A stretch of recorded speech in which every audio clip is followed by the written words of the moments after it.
by the 16-year-old YUSUF Hawkins of Haggard Avenue in East New York. What happened took place at this corner on August 23rd, 1989. I am fully screaming. I don't think there's any racial problems in Bensville. You see Yusuf's face, you see Diane and Moses' face. Not just a face on the wall on Verona Place. Right off Foot and Bed-Stuy, you know the place. You know that mural, flowers all around the face. Years go by, that face still here. Years go by, that pain still there. On your birthday every year, still tears. Her mother shouldn't have to bury her son, it's no fair. YUSUF Hawkins, on that day the sky darkened. Gunshots in the dark, all for nothing. So much hate in this world, it's disheartening. Came to buy a car, not a coffin. Wrong place, wrong time, right? It's like 2020 hindsight, but we still losing lives, right? All these years later, so y'all tell me when the time's Nobody's right. mama should ever have to bury her baby. Should ever have to bury her baby. Should never ever have to bury her son. No, nobody's mama should ever have to bury her baby. Should ever have to bury her baby. Should never ever have to bury her son. No, another story on the news, another face on the mural. So many lives lost, some you don't even hear of. Pain in the mother's eyes, hate in the killer's heart. Tears rolling down her face, staring in the mirror. 16 years old, so many years ago, we still see your glow. Seasons come, seasons go. Your mural painted so YUSUF, we still see your soul, you know. Your mural painted so YUSUF, we still see your soul, you know. Your mural painted so YUSUF, you still here, bro. Nobody's mama should ever have to bury her baby. Should ever have to bury her baby. Should never ever have to bury her son. No, nobody's mama should ever have to bury her baby. Should ever have Never to bury forget her YUSUF baby. Hawkins. To that end, we will rename the street in honor of a young, budding giant.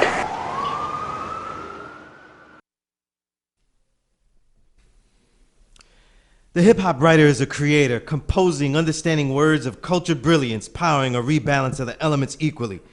Pages of rejuvenated reaffirmation, simply the almighty leadership of insightful craftwork that stands to build through any confrontation born to be. Yet his daily duty is as a journalist that questions properly and uses his ears to filter the real. And as the art decays by dilution, he concentrates the best again and again, exposing it in the print. Today's journalist and tomorrow's historian, he listens to share. Here is that necessary attempt executed again and again and again. This is the Power Right Show on S.STREET Media. This is your brother, the lone low life with the home-sewn garment, the Boricua with the build, the true and living God stepping in score, SUNEZ, a.k.a. Skillustrator Low. And we're on S.STREET Media, the evolution of media, where every intrigue will have its own show, every incredible thought will have its own episode, and every timeless insight will be archived. And as I said, this show is about my element of hip-hop, the hip-hop writer, what I call the writer of art on art and science on music, the only show in history on this hip-hop writer element that I, a veteran of over 25 years, helped pioneer. And with that said, let's plug everything now because we got a powerful show. Today, we got a great guest with us with a powerful work. Seems like his young catalog, his only powerful works, right? And so let me get these plugs in fast. The filtered reel. I was saying I filter the reel and let it be filtered. I could say it, the short story is there's a lot of garbage out there. There's a lot of pop stuff. Everything is ruined. Everything is hell. There's the apocalypse. And these are the last things that are, scattered throughout the lands. But in reality, what it really is that the bigger that this hip-hop music gets, the worse it is that the music that they sell you, the versions that they sell you, but there actually is more greater music. I didn't say it was the best music. I didn't say it was the peak. I didn't say it was the most concentrated, but I said there was more great music, an amount of great music now than ever before in hip-hop recorded history, right? And I've always called the 2010s this decade as I covered it with premierhiphop.com and the near 300 pieces that I've already written. I've always covered it as the invisible renaissance because to me the 2000s was absolutely the dark ages, okay? The worst got shine, the good didn't, and all these oddities, all these coked out rappers and everything. These are the things that came about because of what was happening in the Dark Ages. These are things that were allowed, and they gave the fodder. But this book is about the filtered real. I started over the years having so many things to write about. I couldn't even concentrate on anything but albums. And always being an album collector, that was fine. But there was so many young artists and stuff. I used to write a column also called The Filtered Real, which was about the extra little songs, the come-ups, the guys that I knew were going to be great once they got some more work out. And in this independent era where you could just release on Bandcamp, throw things out, people were going to develop fast. And that's why I called it The Filtered Real. That's why I defined the show with that concept.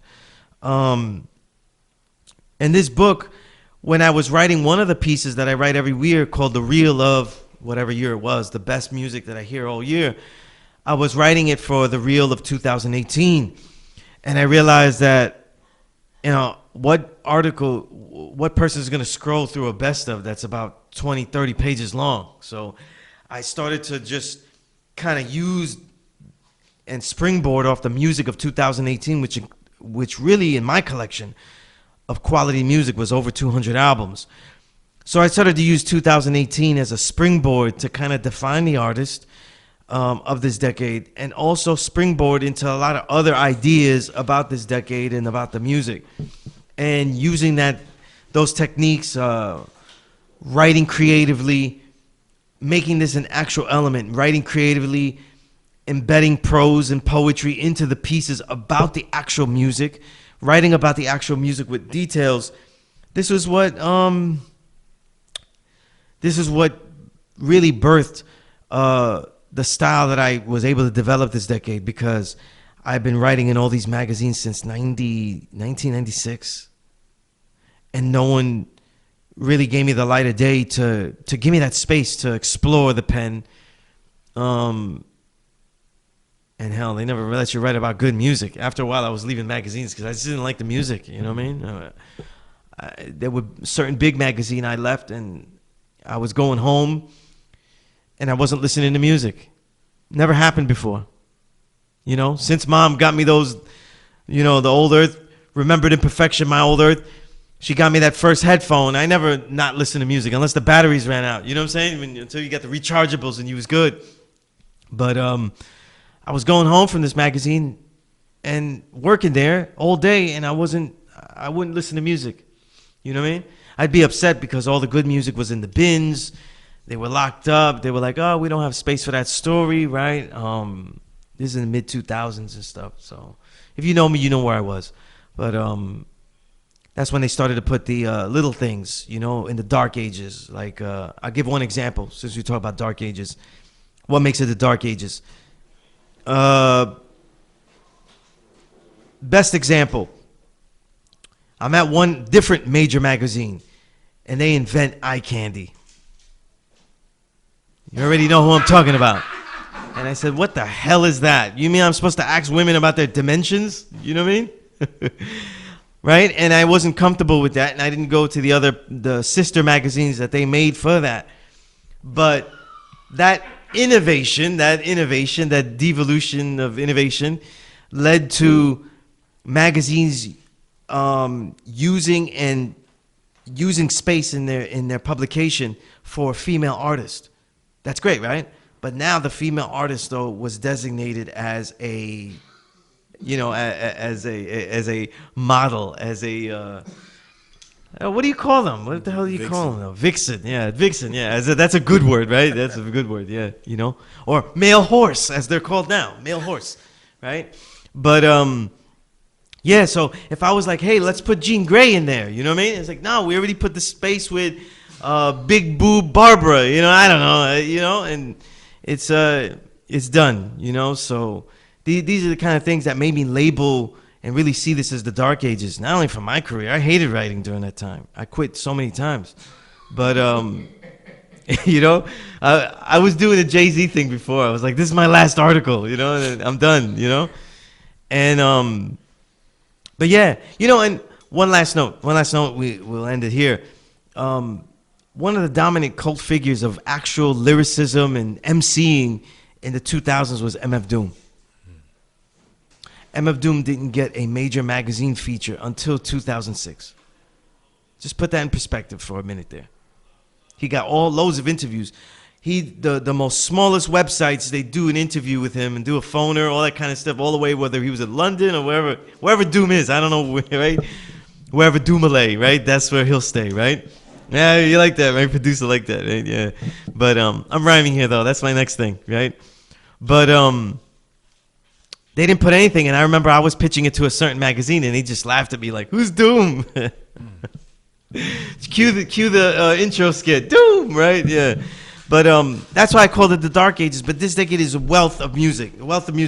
There's so many artists that I have a list of who are the some of the greats of the Dark Ages, and I had to write some because I knew I left out people. The minute I published it, I was like, oh damn, blank, they're gonna be mad at me. You know what I mean?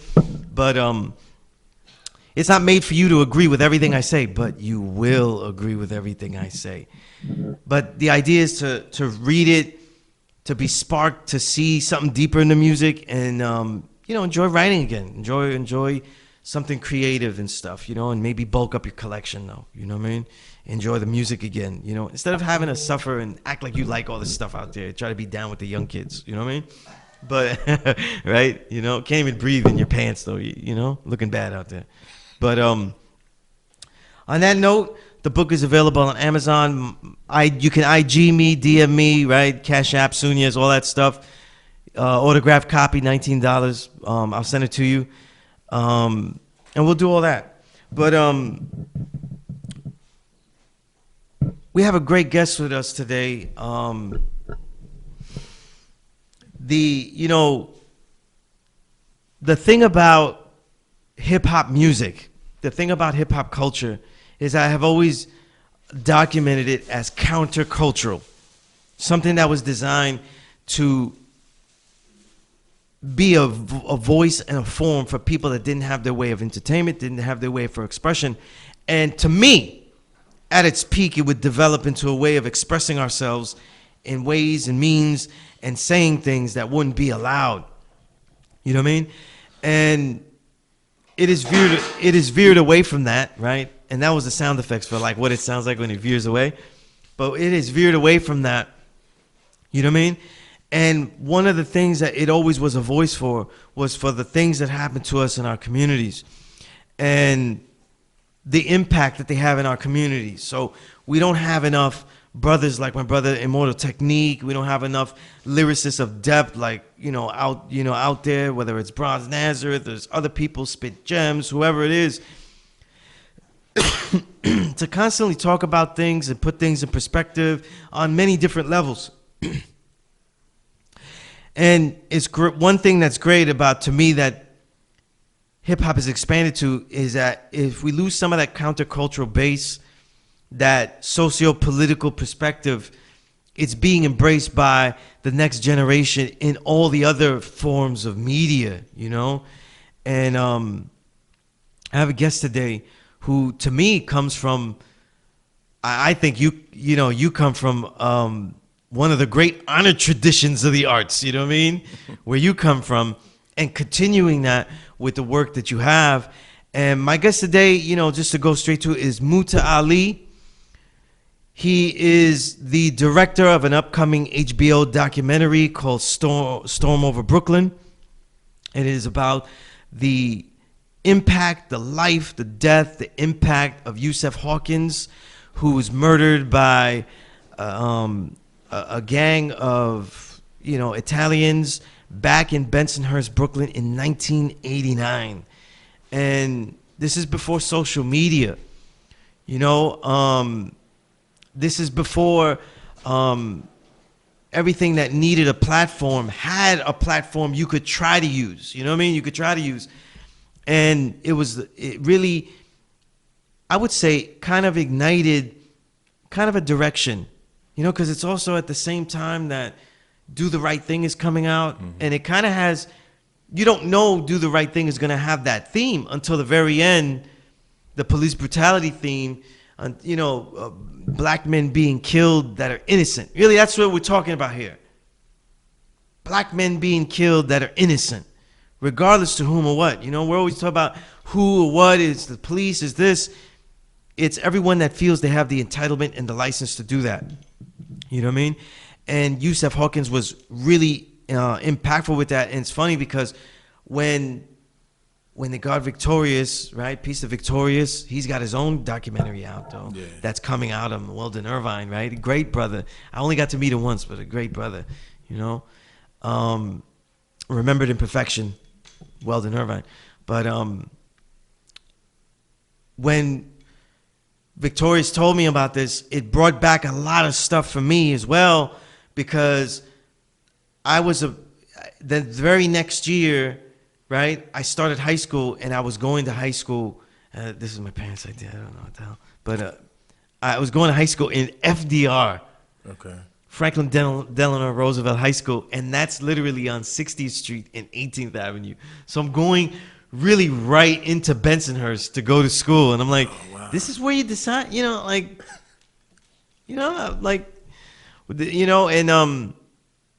I did have some, just to put that in the conclusion, though, my life story here, but I never really had too many incidents until it was nighttime.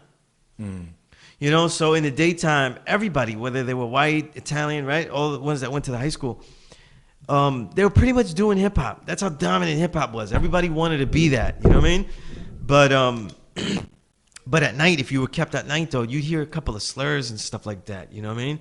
And then after the first couple of times, I was like, I remember never to go, be late at night out there, you know what I mean? But they probably think you had no reason to be out here. Yeah, absolutely. Yeah, absolutely. You know what I mean? And just like they had the nigger word, they had the spick word out in full force, you know what I mean? And but Muta, I wanna start with you particularly. Okay. You know what I'm saying? You particularly, let people know, who you are, because I think that your reality, your history is, impeccable, and it's interesting to me. You know what I mean? It's intriguing to me. Your professional career, starts out with a documentary about your own grandparents. Yeah. Right? Yeah. But I want to go back before as a director and things like that, because what made you veer into this media form first? Where you were like, oh, I'm gonna do this. It's like different layers to the story, and the first layer is really juvenile. Like, I think I was 5 years old. You're never gonna guess, but you remember that movie that came out, the first Transformers movie? It was a cartoon movie. Oh yeah, right? Yeah. So my father took me to the movies to see that, and I was a little kid, and when I left, I was moved. Yeah. This is like the first period piece I've ever seen. Yeah, this was like our version of Love Story. Like Optimus Prime was dying, and I'm like, and I'm in the car with my father leaving, and I start crying, and my dad's not all into the whole feelings thing, so he was like, "Yo, what are you crying for?" I'm like, "Oh, I want the Transformers to be real." So wait, you saw Transformers in the movie? In the theater. Oh yeah, that would have been traumatic for me. I saw it on TV when it was on TV, but I was older than you though, so I had to hold that. You know what I mean? Well, he saw, and he was like, my father was like, if you want them to be real, he was trying to make sure I had a job growing up. He's like, you should go to engineering school, because then you could build robots. But really, underneath it all, I was really moved by the storytelling, and it took a little curved path for me to come around and realize that. But by the time I was, is like one of the first really dramatic, stories told to us that really meant something. You know what I mean? Yeah, I didn't. Because I was older. I was like about 10, and it was impactful. You know what I mean? The whole thing, and because you don't think it's gonna happen. And that was the key about the drama. Yeah. So that later on, later on, I went. My grandparents were actors. So they would sometimes. And let us know. I didn't want to say anything. Let us know who your grandparents. Ossie Davis and Ruby D. So it's funny you mentioned. Ossie Davis Do the and Right Ruby Thing, D. Because they're in that. Right. Yeah. We snuck a little bit. We snuck a little bit of that into the YUSUF documentary. Right. I saw in that preview. Yeah. Because it's so relevant, like you were saying. Absolutely. Yeah. But after that, though, I did go to engineering school, right? And then as soon as I got out, I'm like, I'm trying to be a filmmaker. Let me do some filmmaking things. But I went to grad school in Atlanta at Georgia Tech. And I had an old classmate who was really into the hip hop scene out there. He's like, hey, you do film stuff. I know all of these artists. Let's do a little, you know, document these hip hop artists. And we ended up doing you know, we call them the street DVDs. I don't know if you remember, because it was Atlanta based, but it's called the Raw Report. And we had a lot of artists in Atlanta who we interviewed, and we did about 7 documentaries on different, from Bun B to Shorty Low and Ludacris and his camp and everybody like that, to Blue Da Vinci and BMF. So you were ahead of the curve before they was kind of... Yeah, but Smack DVD was out there in that same time too. Okay, okay. And what, Cocaine City, I think, you know, that was out there too. So like that was kind of like on the grind, the mixtape version of making documentaries. Got you, right? Yeah. But eventually I started doing actual, you know, feature-length documentaries on different subjects. But the first one that really I had my kind of control over, because a lot of times you don't have control over certain things, was the one I did, Life's Essentials with Ruby D, the one I did with my grandmother. Right. Yeah. Yeah, and say a little bit about that, because I thought that was a profound topic too.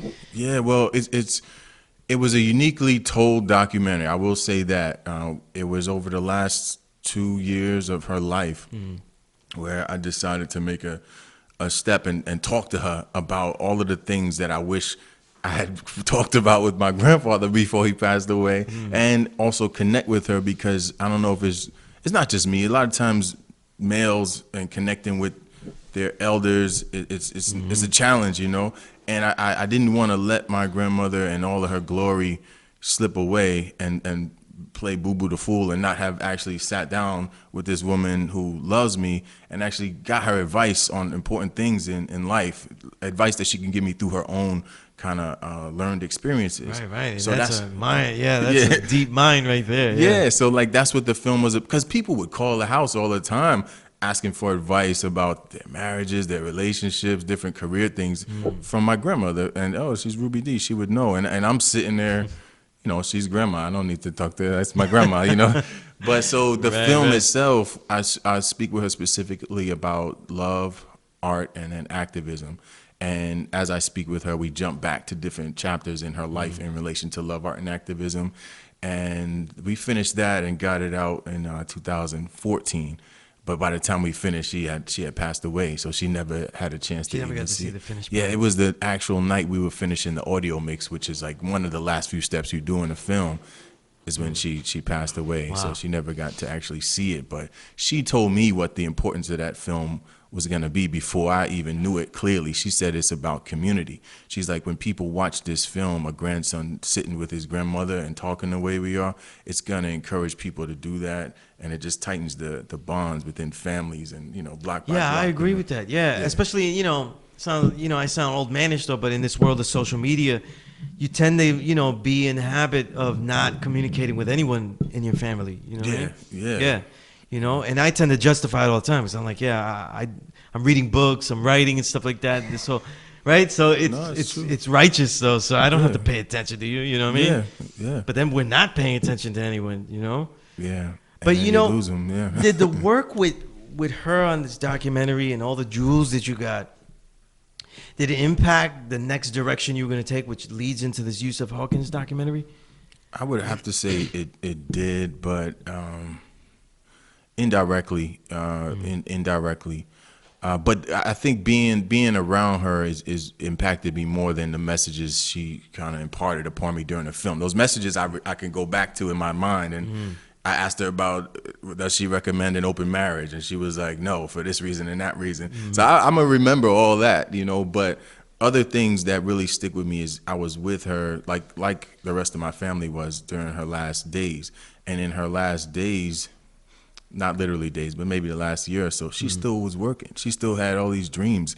We'd have to, you know, when you take care of your elders, sometimes they don't want to go to sleep, and she'll be up late at night thinking about this and that idea and trying to like find these notes and that. She was driven to the last minute. One of the last films she did was shot in Philly called 1982 with Hill Harper. It was a good film. It didn't get a lot of buzz, but my aunt and I were down there taking care of her while she was doing the scenes for the film, and we're in the kitchen waiting for her to finish her scene in the next room, and we got her oxygen tank with her because she has no business being out there like shooting a film. We're like you need to take care of your health, but she was like, F all that, like this is my passion, you know. So I couldn't help but learn from watching her do that, that there's no end to pursuing your goals, you know, and that's all there is, you know. There's no excuse to not pursue your dreams, and it's definitely motivating as well. Exactly. You know, 'cause what excuses do you have? Right. You know, like we're so much younger and we're getting, you know. Right. And so doing this YUSUF documentary, it took a lot of steps. If I take you from step one till now, I would just be talking forever. And without having tenacity, without having people like Victorious and Javon and other producers on the film, we wouldn't, the tenacity and the drive, you know how it is. A lot of people, it requires that to get anywhere. And so to see her in that space, even in her golden years, it'll stick with me forever, you know. So let's switch up to the YUSUF HAWKINS doc. How did it all begin, Storm Over Brooklyn? Like the idea, how it was pitched to you? And well, it was, the idea as it is now was heavily influenced by just creativity that came out of my brain. Okay. But it did not start there. It started with Charles Darby. Charles Darby was a childhood friend of YUSUF HAWKINS. And he had a dream one night, as he tells it, and YUSUF appeared in his dream, and YUSUF said 3 words to him. He said, "Don't forget me." And he woke up, and that stuck with him. And he's not a filmmaker, but he knew he needed to honor his friend. And so online, I don't necessarily believe in random luck, he was connected with Victorious, and Victorious was connected with me because of this filmmaker group we were both in Harlem. We would meet every other Friday, I think, at Mist in Harlem. And Victorious had seen the film I did on Graham Ruby, and so he called me and said, "Hey, would you like to work with us to do this YUSUF project?" And from then, I brought in my producing partner, Javon Frank, who's also from Brooklyn and very familiar with the story. And we just been driving, pushing forward ever since. But it took a lot of pulling yourself up from the bootstraps, like trying to we bought a camera, like building a relationship with the family, going and shooting interviews without any money, you know, and then putting the sizzle together, and then the package together with the you know, the whole budget and everything, and then submitting it to different grant competitions. And eventually we submitted to a competition that the American Black Film Festival did with this production company called Lightbox.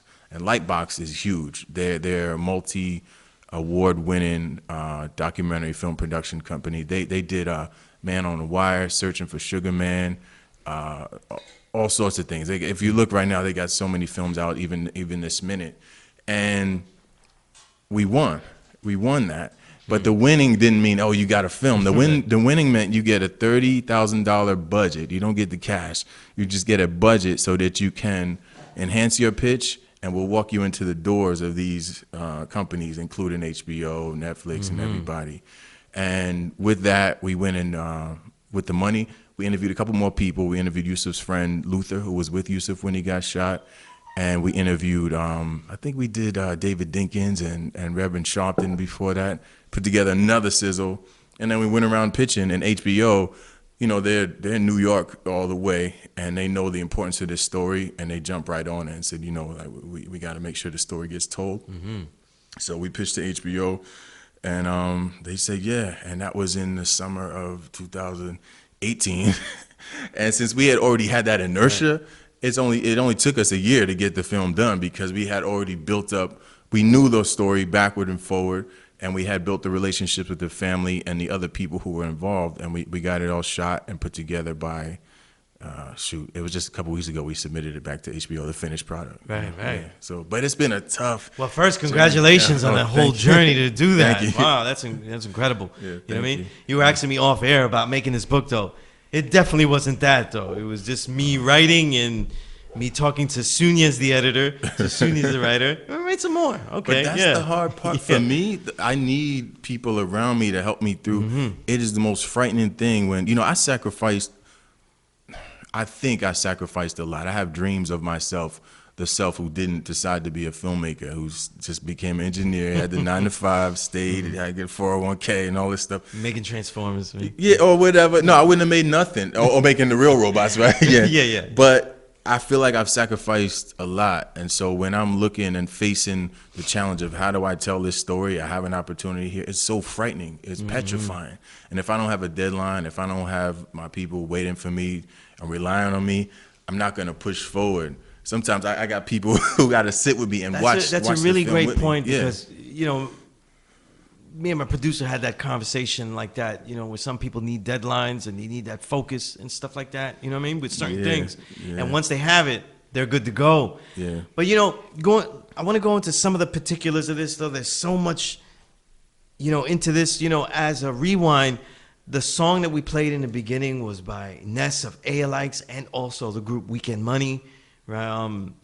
Ness sings a great song. You know, he's a perfect pick to sing this song because he embeds so much soul into our struggle. You know what I mean? He has a history of recordings like that. So I just thought, peace to God, Ness. I think he's, you know, just a great artist. You know, when you say artist, with from the definition of eccentricity to creativity to just boldness and ruggedness, you know, he's got it all. But that song really encapsulate.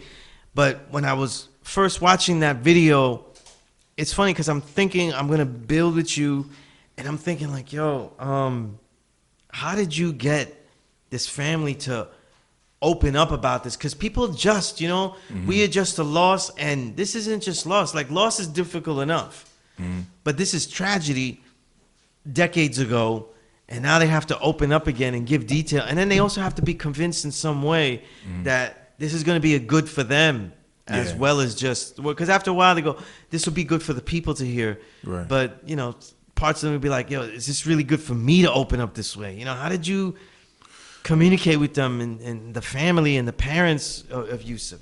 Well, it was different per person.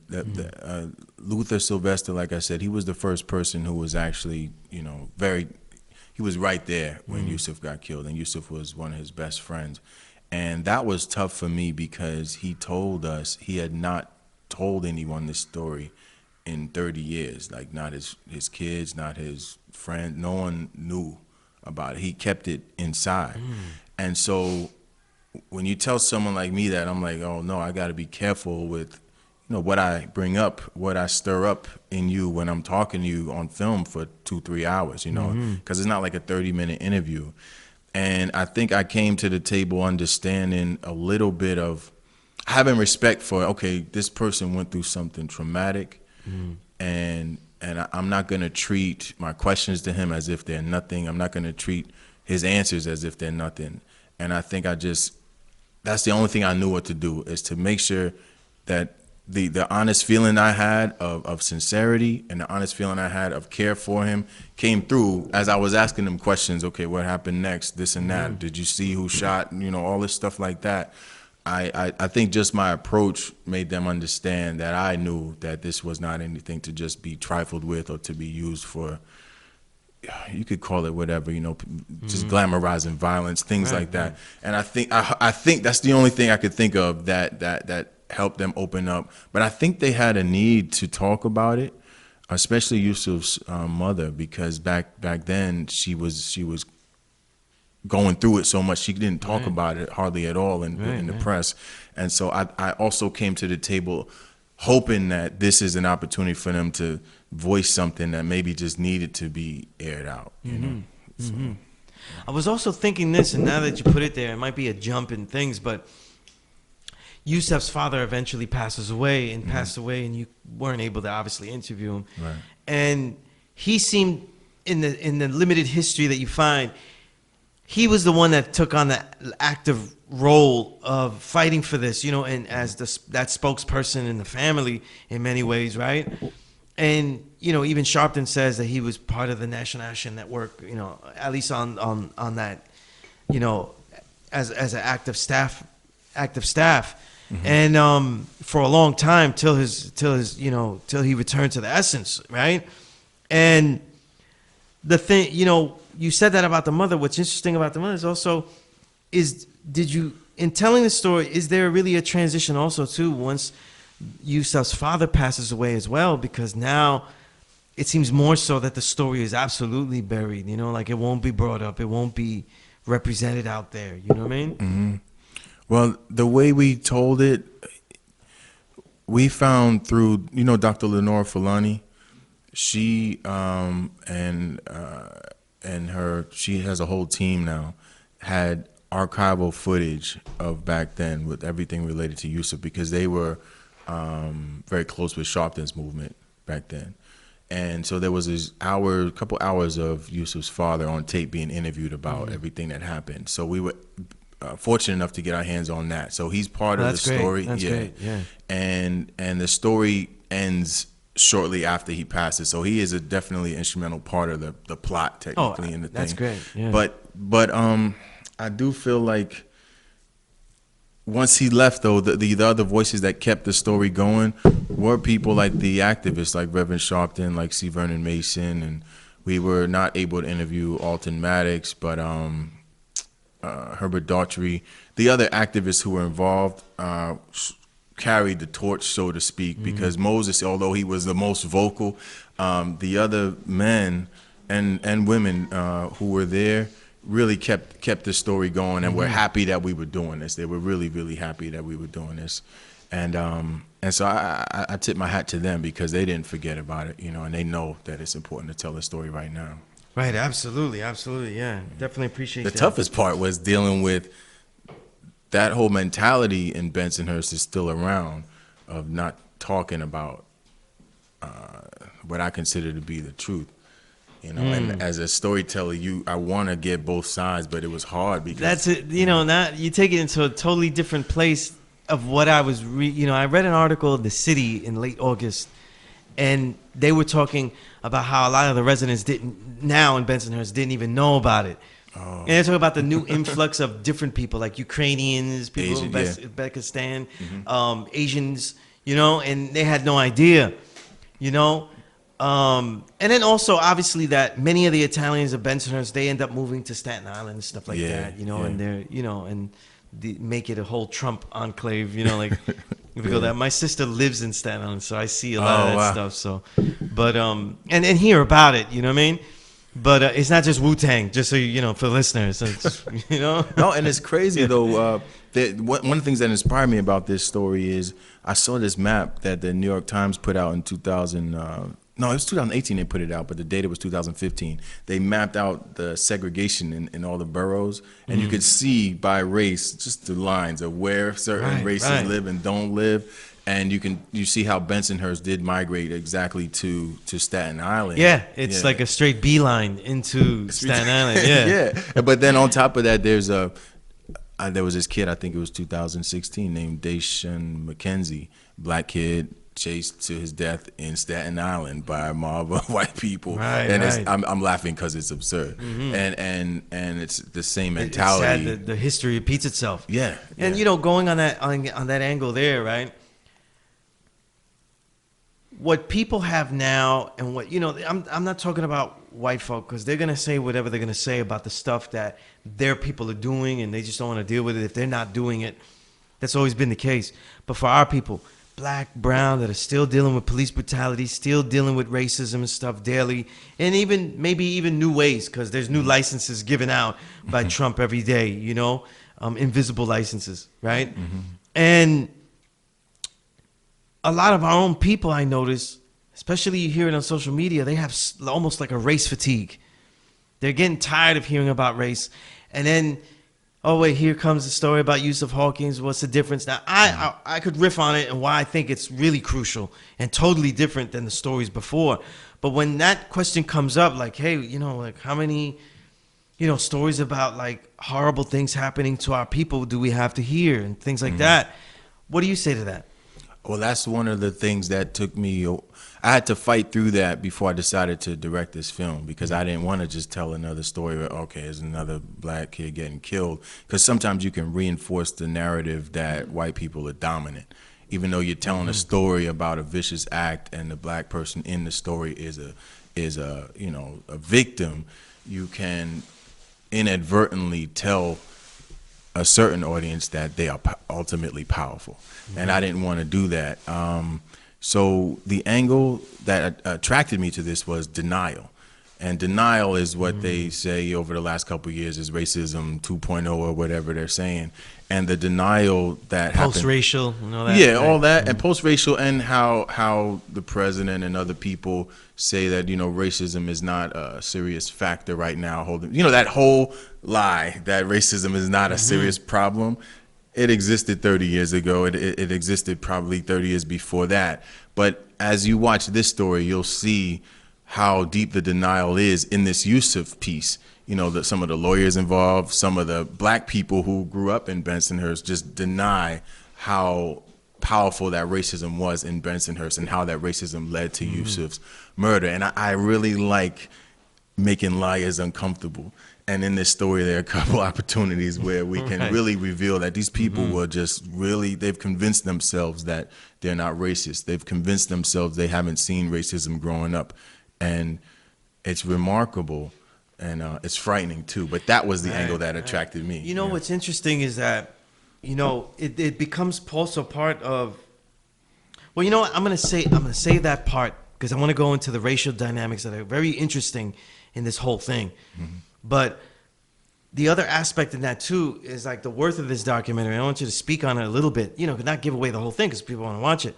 But when I become a college student and I'm not, peace to the God, victorious, when I get radicalized and I get a knowledge of self and I get all that, the first thing that radicalizes me is an awareness of Puerto Rican colonialism as a Puerto Rican, but then also the things that happen to us here and putting that into a context. And then obviously one of the big things that happened is Anthony Baez, right? And Anthony Baez is choked and all that stuff. And when I think about going into these marches, going there, doing all that, and with a lot of MCs, artists, all that, they were all around and just part of that, I think back and I go back to YUSUF HAWKINS, and I was too young to even honestly care because I was just a kid, you know, I'm enjoying myself, right? The reality of YUSUF HAWKINS and the movement after is also crucial to the way that the activist movement is entirely progressed after, like the way that you'll do it, because the leaders that kind of like formulate that pattern, how we will march, how we will go about it, or how we will do all this stuff, is really led and instigated by a lot by Sharpton and the National Action Network and the way other people are brought in and stuff like that. It's very influential, and like some of these things I saw in the preview about that influence, you know? Yeah, there's a lot of that. Doing this film actually adjusted my perspective on Reverend Sharpton and his impact on the culture, and I appreciate that. And I saw him a couple weeks ago in Rochelle, and I just had to shake his hand. He gave us 2 interviews for the film. We interviewed him in the beginning and then later on. He played an instrumental role in how large this story got. And I think it took a lot of courage to organize marches straight through Bensonhurst the way he did. And I think one of the authors of the one and only book that I know about what happened to YUSUF is called For the Color of His Skin. John DeSantis is the author. He called it New York's civil rights movement is what he called it. And I never heard, there's a white brother, and I never heard anybody call what happened throughout the 80s a civil rights movement. But he's like, that's what it really was. Yeah, you know, in my retrospect about it, I don't think it's far-fetched because once that happened, as far as us being youth and stuff, it was now blatantly in our minds like, listen, we know that we're oppressed. Look, and we would always point that out. And like I was saying, you know, in the beginning of the episode, I went to high school in Bensonhurst. You know what I mean? So every time we got into something, I was like, we know y'all racist. Look around, you know, like we'll just walk down to where you just did something. You know what I mean? And so it was now blatantly in everybody's faces. So they not only had to accept that, but they also had to accept that. And it sounds weird because it's like it's an effect that's for us, but not really for YUSUF or his family. But they had to accept that, like, yo, when we speak about our oppression, it is now legitimate. Yeah, yeah. You know, it's a different feel, like when something is distant. Like if I talk about, I'm a Puerto Rican man, a young man here, talks about oppression all the way in another country, that he doesn't live there anymore, doesn't seem as close. Right. You know, it seems distant. But now, like, yo, these things happen right in front of us. It's right here. It brings legitimacy to the way that we rhyme, the way that we create works, the way that we speak, you know what I mean? And the way that we get angry, the way that we voice ourselves. And that's why I think, to me personally, and I'm saying this to the audience, why just as a historical document, you know, learning about YUSUF Hawkins and all that was crucial, you know what I mean? And I want to segue that to the, you know, and I'm seeing this years later, how intriguing it is, the racial dynamic though of YUSUF Hawkins and what happened, because he's mistaken. It all goes to that one guy, right? The one guy where it was let me see the names here. It was right, Gina Feliciano and Keith Mandela, right? So it was Feliciano, right? Like Jose Feliciano, Feliz Navidad, all that, right? She's supposed to be having a party or somewhat, right? And so she's expecting black and Latinos to come because she's also Latina, right? And she's expecting, and the boyfriend, right, who's the boyfriend Mandelo, right, who's Italian, right? He's not really feeling that. So this causes that whole storm of like, yo, any of these brothers come in, we're gonna take them out. We don't like this and stuff, right? And what's interesting, and it brings up these two things of, to me, an immediate and also a historical context, because what people don't really get out of Bensonhurst, this is just my understanding, because I just wanted to add this. Bensonhurst is a community and one of the thriving communities of Italian Americans outside of Little Italy that comes about from the reality of Italians becoming white, allowed to become white. And so there was a recent article in the New York Times when Indigenous Peoples Day, aka the former incorrectly called Columbus Day, happened, and New York Times ran a story how Italians became white. About how Italians were, obviously they came here very swarthy, very dark looking, and they were on the low end of the totem pole trying to pass for white. And as a side note, that's why they were able to, you know, they either had to get on the low end of the totem pole, they either have to get in through crime or they have to get into dangerous institutions. But the Irish took the dangerous institutions. They took the police department, they took the fire department, so Italians got left with crime. But it was Italians themselves, in this article, talks about how they were actually the opposite of what happened to YUSUF Hawkins and that community. They were the opposite of that. They actually were often embedded in black communities, and they were actually looked down upon for living with black people and working those type of jobs with black people.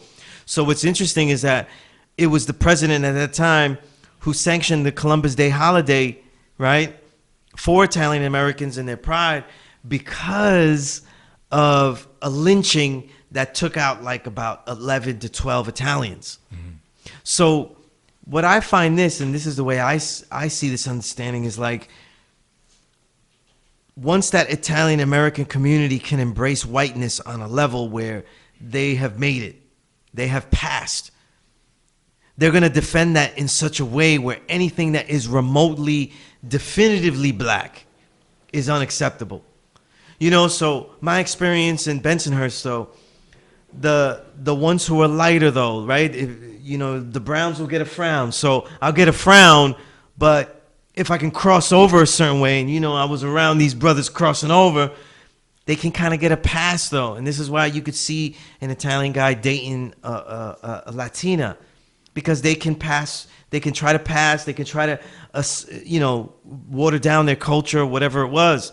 But when it comes to the point where they're not going to water it down, that's that boiling point. And I saw YUSUF Hawkins running right into that, running right into that anger and that frustration at coming to points where you realize who you really are and who you think you are, and then trying to defend that next generation of youth, trying to defend what their parents have instilled, like, yeah, we're white, we don't let them come in, we keep these lines pure, you know. And this is why, to me, this YUSUF documentary is so important. I know I went on a large riff here, but this was my riff of the day. And that concludes the segment of SUNEZ riff of this whole thing. But I get it though. I get it. You know, so decades. This though. dynamic of the denial and stuff is like a crucial thing, you know, and we see it in communities that are allowed to or strive to get rid of their black history. You know what I mean? I know people who were. You talk about segment. I know people who were abused, right? And they had to resort to denial in order to cope. You know, and I can't fault them for that. I think that if you are trying so hard to identify with whiteness, then there's something really painful about not being identified with whiteness. And if you have a chance to get through that little hole, you're going to try.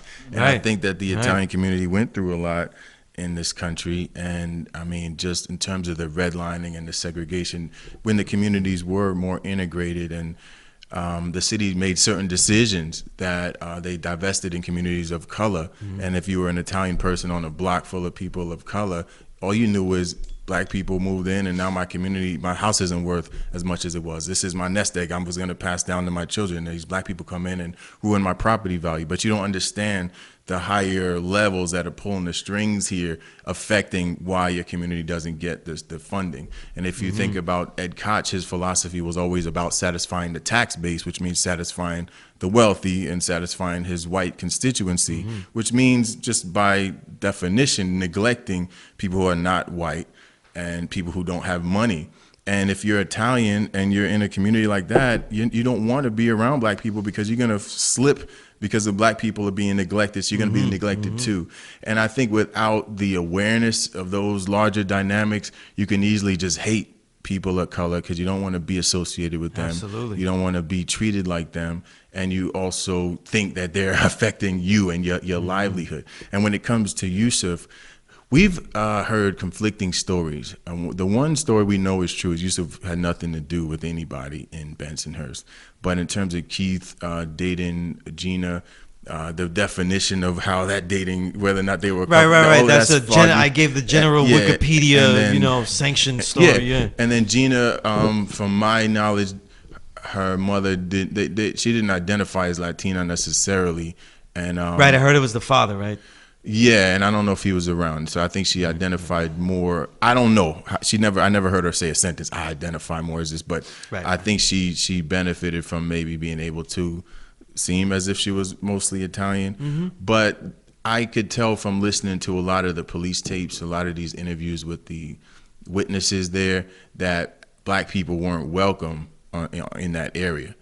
And there were some people who Gina was friendly with black people, and she would invite them to her part of town, and the Italians on those blocks didn't appreciate that too much. And so yeah, you're right, it was her birthday and they were expecting some black people to come, and they were expecting, I can't even speak for them. I guess you got to watch the film. But what they were expecting led them to gather 30 plus people with bats and guns outside of Gina's place, waiting for black people to arrive, and without any sense of discernment or without asking any questions, they confront the first set of black people they see, and it's these kids. It's Yusuf, he's 16, and it's his friends, and without asking them, without taking into consideration that just because he's black doesn't mean he's a gangster, just because he's black doesn't mean he even knows Gina or anything like that. Next thing you know, within minutes, he's shot 4 times and he's dead.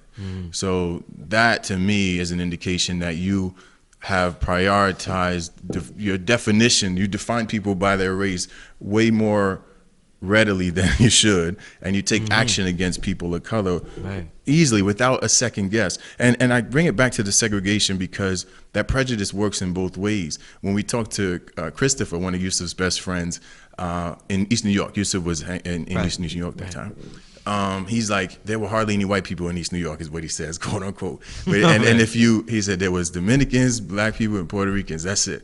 And if you saw white people, they were either undercover police or they were out there trying to buy some drugs.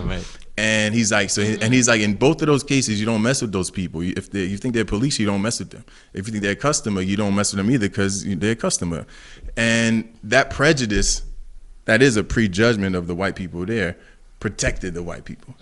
And in my assessment, it worked the other way around in Bensonhurst. And I think Yusuf, not knowing not thinking, being 16. You I mean, remember you're yeah, 16? he's 16, You know, yeah. I'm not thinking, Right. he's going to buy, look at a used car with his He's friends. probably excited that he might get something, you know? But his friend was excited. You know, you about to get your new car and all, or a used car. He's going to support his friend who's just going somewhere to look at a car. And the next thing you know, you're shot in the heart twice. And then I think it was down in the shoulder once and his finger once. Yeah, it's tragic. Right. Absolutely. Absolutely. And you know, I heard you, there seems to be, I saw an interview where you talk about the convictions and still the confusion about the convictions, and you know, there's a whole bomb, you know, so technically people got away with this. Yes. No matter what happens, people got away with this. Right. You know, and are the Hawkins family asking for more convictions? Are they asking for more justice? I mean, if I take your question literally, I know I haven't heard them ask for that, but I do believe they feel like justice wasn't fully served. Right. I believe that they are, I don't know. I don't think justice was served myself. I do believe that if there's a crowd of people and one of them is in jail for murder, I mean, it happens all the time the other way around. Like if you're committing, I talked to Keith Mondello's attorney for a couple hours about this. I'm like, there's felony murder.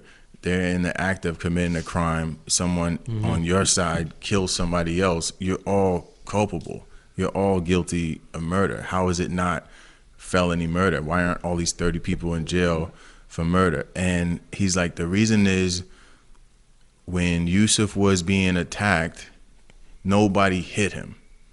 Nobody. He wasn't in the middle of being jumped by that mob. They surrounded him, but no one was in the middle of striking him and then someone else shot him. And he said that was the only difference. If someone was in the middle of striking Yusuf and then the other person shot him, then okay, that would lend toward felony murder. But because one lone person whose thoughts and priorities and prejudices are just his own committed this crime, then you can't say that the whole group is culpable. They were able to extract the mob out of the crime then. In many yeah, ways, yeah, right? pretty much, which is good, I guess, for those other people. But, you know, I can't act like they didn't serve time. You know, Keith Mondello did 8 years, and other people involved did serve time. But I don't know if I imagine that being. I mean, I don't even want to imagine it being one of my relatives. Like, that's not right, I don't think. But I'm not here, and the film is not designed to put people in jail, but it is designed to just let the family story shine, let people not forget that Yusuf existed and that he was taken away for something stupid, you know. And let it be a portrait of what's continuing to happen, what still happens in many respects. It does. And man, what happened to that brother in Texas really has been bothering me ever since, you know, the witness. Right. That it keeps happening. And to the sister who got killed by the cops a week ago, it keeps happening, and it's hard not to clump it all together. They're all their own unique situations, but it's very, very tough to do. And then when it comes back to what you mentioned before, another story about a black person getting killed. I get, you know, you get numb to it. Sometimes I just need to detach. Like I don't even want to hear this story right now. I'll wait a couple of years and hear what happened. But it is tough. But you can't forget. You can't look the other way and think everything's going to get better. I think that as a director here, you know, you're really to me, you're in the same really field as I am. You're really a journalist out there getting a story and presenting it in a unique way. And, you know, it's funny. This is dope. I'm going to do the plug thing. Just a producer. But one of the portions that I had to put in the back of the book, because it was crucial, I couldn't go without it, was all of the major pieces that I wrote, eulogies literally about MCs that I knew that were gone, whether it was Kevlar 7, who I started the website premierhiphop.com with and wrote all this stuff, or it was Sean Price, you know, or it was just, you know, childhood heroes like Fife, you know. And the whole thing, when I'm saying remembered imperfection, I came up with that because of all of these eulogies I kept having to publish and write, you know what I mean? And even though it's difficult, I get this with Yusuf, because you still have to write them, because everyone's humanity is unique and everyone's story is so particular that it'll give you an idea, and it'll spark one idea in a vein, because in all of these stories there are particular answers to why the next story had its flaws. You know, because everything is connected, you know, and that's why I was talking about Baez, and that's why I was, you know, Diallo and all these things. There's something that we're supposed to be learning in all of these, and we have to learn how to synthesize all of them and not forget them, because the reason I brought up the race and all the race complexities is because all of these are built by people deliberately forgetting them. Whether you go all the way back to the conquerors of all of the, you know, the Spanish colonies and the Spanish Inquisition, and that way of forgetting, the whitewashing of things, you know what I mean? The forgetting of certain things, the denial of certain things, you know, and I think that's part of oppression. All of our families, some of the worst stories we think we should know, we don't know them, you know, and then so we have no way of preparing for something that, because these events did happen, we might encounter them again just because they happen regularly, you know what I mean? Yeah. So, you know, any final thoughts about the documentary, you know, when do you expect it to come out on HBO? You know, what you really want people to get out of it, even though, you've been very clear. Well, first quarter 220 is when it's, but I don't have a specific date. So as soon as I get one, I'll get it to you.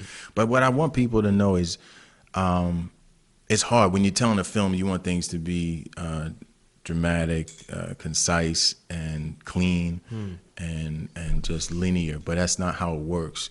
And in one particular area, it's how many times they marched through Bensonhurst. Over how much time they marched through Bensonhurst dozens of times, 20 to 30 times, but you wouldn't know that without maybe watching this film, without maybe doing the research, because when we tell our stories, it's just efficient for us to boil it down into just bam. But the activism that is effective is consistent, and it happens where there are cameras around and where there's not cameras around. And that's something that I think just by accident has fallen to the wayside, because, we're prioritizing, make sure we don't forget these stories, make sure these stories are told. But how you get the results and how you get toward justice, it's consistently pounding the pavement. It's the parts that aren't glamorous. And when I think about my grandparents, and I think Baez, his name came up. It didn't stay in the film, but Reverend Herbert Daughtry brought his name up when he was given a litany of cases of crimes against people of color, started from the 70s all the way up through the 90s. He just kept going. And I don't know what his age is, but he knew all this stuff right away. And I say that to say the fight continues, and it's not as glamorous as it looks in films. And I think where I can go wrong is thinking, dang, when am I gonna have that feeling in the pit of my stomach where I gotta go out and march and protest something? It's not gonna happen for me. It's a decision that people make to love their people and do it unconditionally, and that might make you go to Bensonhurst 20-something times. And that's what I think I'd like to relay down to people, and hope that people take away from that. Yeah, definitely appreciate that. The film is called Storm Over Brooklyn. Look out for it. It's going to be on HBO. Storm Over Brooklyn on IG, and you can follow on the Instagram and all the updates on it. MUTA'ALI, I want to thank you for coming to the show. I want to thank Victorious for helping make that happen. For sure. Until next time, there'll be a lot more stories to tell, writings to recite, and records to rewind and reminisce. I'm your host, SUNEZ, a.k.a. Skillustrator Low. And as always, the Power Right Show is a never respect fake broadcast. Peace.